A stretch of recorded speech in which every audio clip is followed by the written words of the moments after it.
il est bon qu'on le fasse, c'est un peu revenir sur la situation que nous avons avec l'exercice des libertés. Vous avez tous l'information comme quoi aujourd'hui, il y a au Sénégal 1062 détenus politiques. Il y a eu, il y a quelques jours, 300 grévistes de la faim. Aujourd'hui, nous en avons une bonne cinquantaine.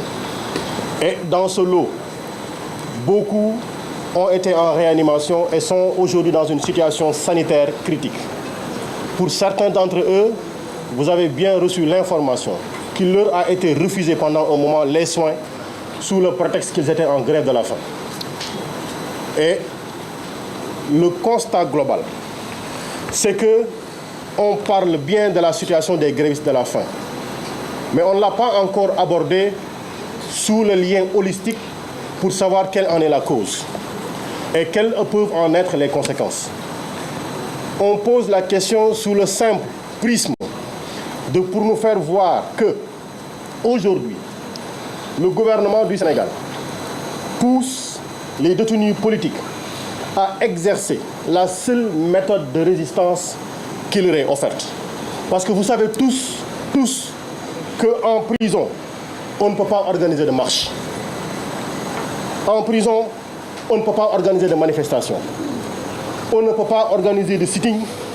On ne peut pas y faire de conférences de presse comme nous sommes en train de le faire aujourd'hui. On ne peut pas y organiser de pétitions. Voilà un ensemble de personnes, pour la majorité, qu'on a pris parce qu'elles ont marché, parce qu'elles ont exprimé une simple colère, parce qu'elles ont mis une opinion sur le Facebook, parce qu'elles ont donné un avis contradictoire. Ces personnes-là, tous sont qualifiées de terroristes, de personnes qui ont menacé la sécurité publique, de personnes qui ont porté atteinte à l'intégrité morale, politique, d'autorité politique. Aujourd'hui, toutes ces personnes-là sont placées sous mandat de dépôt avec des instructions pour une durée qu'on ne connaît pas, simplement parce que ce qu'on leur a reproché, et ce sont des infractions qui sont comprises entre les articles 50 et 100 du Code pénal. Le procureur donc a la force absolue de pouvoir les garder en prison éternellement sans les entendre. Donc, toutes ces personnes-là qui sont en prison, voilà la situation à laquelle elles sont contraintes. Et parfois même, leurs familles ne peuvent pas avoir accès à elles pour ne serait-ce que les regarder. Et je vous informe que s'il y a 1062 détenus, les détenus sont en prison. Mais sachez qu'il y a 1062 familles qui sont en prison. Parce que la première chose que fait une famille quand elle a un détenu, c'est de réorganiser sa vie autour de la prison. Il est peut-être facile d'organiser sa vie quand on habite à Liberté 6, de l'organiser autour du camp pénal. Il est peut-être facile d'organiser sa vie à Rebeuss quand on est à la prison de Rebeuss. Il est peut-être facile d'organiser sa vie autour de Sébi Ponti quand on est dans la prison de Sébi Kotan. Mais des familles qui viennent de loin, qui ont des détenus à Sébi Kotan. Des familles qui viennent de loin pour voir les détenus au niveau de la prison de Rebeuss. Voilà la situation à laquelle les familles sont contraintes. Et ça doit nous poser question. Et aujourd'hui, même le droit de visite est difficilement exerçable pour la bonne et simple raison qu'il y a tellement de familles qui sont restées très longtemps sans voir leur père, leur enfant, leur oncle, leur tante, etc., ou leur sœur. Donc, et à côté de ci, il y a le cas, on peut le citer, de Ngagne Demba Touré, le célèbre jeune, 24 ans, exilé politique. Mais derrière le cas de Ngagne Demba Touré, il faut voir qu'il y a une quarantaine de jeunes, d'après nos informations recherchées, et qui ont décidé de se faire la malle, de disparaître tranquillement. 40 jeunes. C'est des familles encore qui vivent autour de ces situations-là. Il y a aujourd'hui cette chasse aux militants, parce que nous avons appris hier par des Sénégalais de la diaspora qu'il y a une liste de citoyens sénégalais vivant dans la diaspora qui a été déposée à l'aéroport, et vous avez très souvent des informations sur la situation de Sénégalais de la diaspora qui sont venus dans le pays et qui, au moment de rentrer, ou qui sont arrivés à l'aéroport, au moment de rentrer dans le pays, ont été arrêtés parce qu'on leur a reproché des opinions qu'elles ont émises sur la situation du pays. Mais derrière cette situation, que nous tous nous constatons, la situation de la restriction absolue des libertés, et qui ne nous épargne pas. Qui ne nous épargne pas. Nous, groupe parlementaire régulièrement organisé, vous avez été informés que vendredi passé, nous avons voulu tenir une conférence de presse pour nous exprimer sur le travail parlementaire. Cela nous a été interdit et le siège du PUR, là où nous voulions le faire, a été barricadé.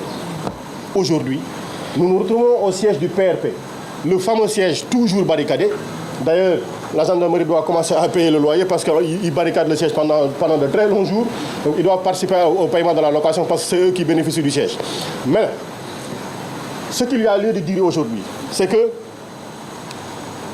la résistance démocratique, parce qu'aujourd'hui dans ce pays, on interdit absolument de parler de résistance, de combat, de lutte.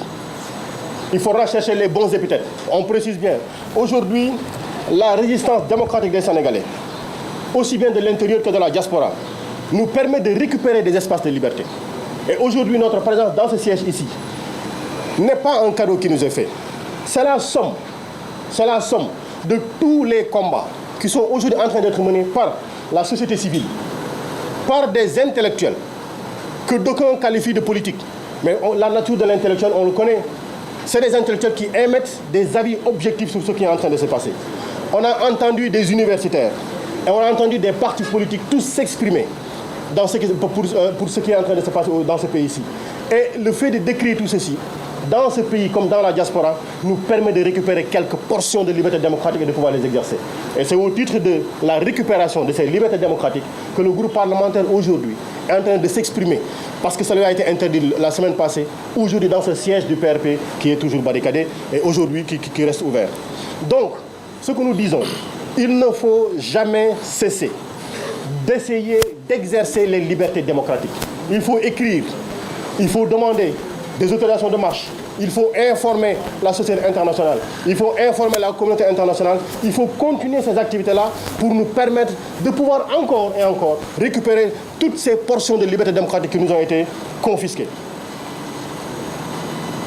Et pour conclure sur ce point, il y a le point essentiel. Vous le savez tous, tout ce qui est en train d'être organisé aujourd'hui au Sénégal est en train d'être organisé autour de la prochaine élection présidentielle.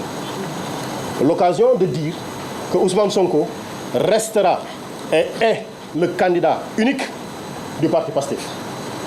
On va dire l'ex-parti PASTEF, je dis bien Ousmane Sonko reste et restera le candidat unique du parti PASTEF et de la coalition qui s'organisera autour de ceci. Mais il est important que l'on sache que pour y aller, nous avons besoin de poser la question de l'accès, d'un accès transparent et uniforme au fichier électoral. Nous avons besoin que la question de la transparence du vote, avec la désignation d'une autorité impartiale, soit définitivement réglée. Parce qu'aujourd'hui, nous allons le dire, le ministre de l'Intérieur ne peut pas, de manière impartiale, être celui qui organise la prochaine élection présidentielle. Voilà pourquoi nous disons qu'il nous faut une autorité impartiale pour nous permettre d'avoir des élections transparentes dans ce pays-ci. Et cela nous permet d'embrayer sur le deuxième point présenté par notre sœur, honorable député Ndiallo Bathily, c'est la question de la situation des Sénégalais. Nous avons été hier à Fass Boye pour présenter les condoléances. Le constat absolu que nous n'avons pas manqué de présenter sur place, c'est que des jeunes ont pris la mer pour aller chercher un meilleur vivre, pour abandonner un pays, le pays sinon le plus riche de la planète, avec toutes les ressources. Aujourd'hui, vous regardez ce qui se passe en Arabie Saoudite, c'est simplement parce qu'ils ont du pétrole. Alors tout ce que nous avons comme ressources, avec tout ce que nous avons comme ressources, des milliers de jeunes reprennent la mer. Il faut se poser des questions.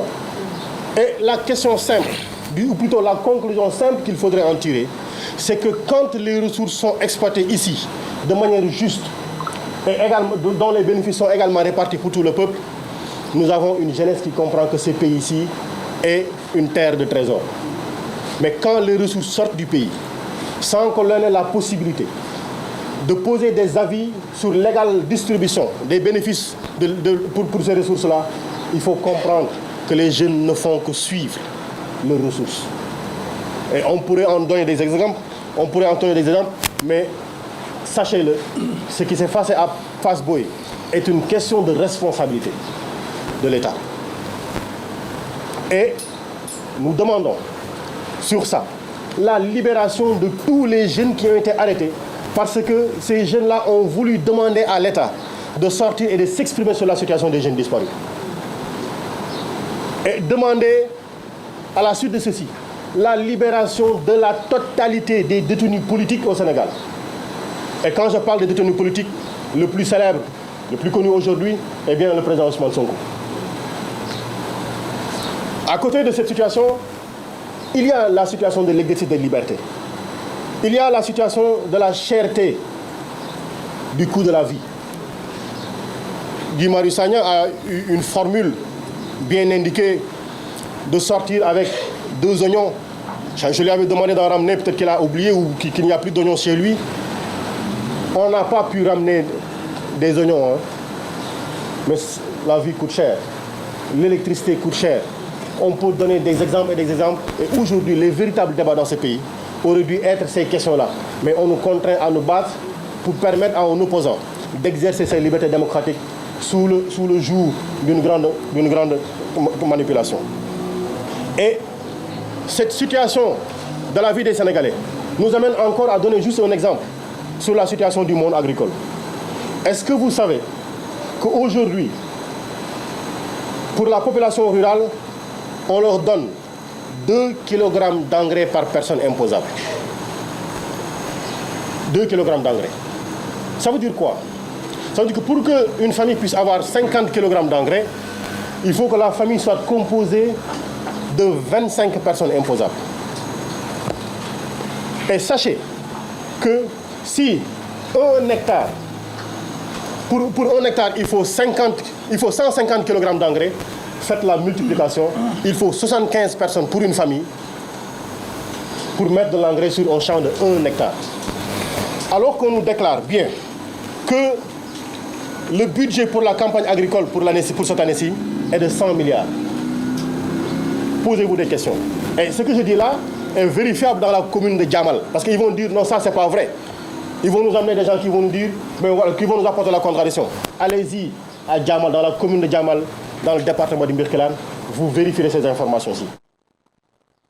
Et au titre de ces mêmes situations, on aurait pu prendre la situation des licences de pêche, des licences de pêche. La situation des ressources minérales, minières.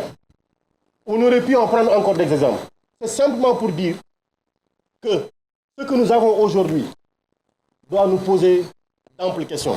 On n'a plus le droit d'exercer nos libertés démocratiques. On n'a plus le droit d'exprimer nos contradictions. Et pendant ce temps aussi, on nous ôte la liberté de vivre dans le bonheur dans ce pays-ci, parce qu'il n'y a pas d'emploi, parce que l'agriculture n'est pas soutenue, parce que. Voilà en somme. C'est pourquoi nous avions dit que nous rencontrons aujourd'hui la presse pour poser ces jalons-ci et leur dire voici les informations que nous voulions partager avec vous. Nous vous remercions.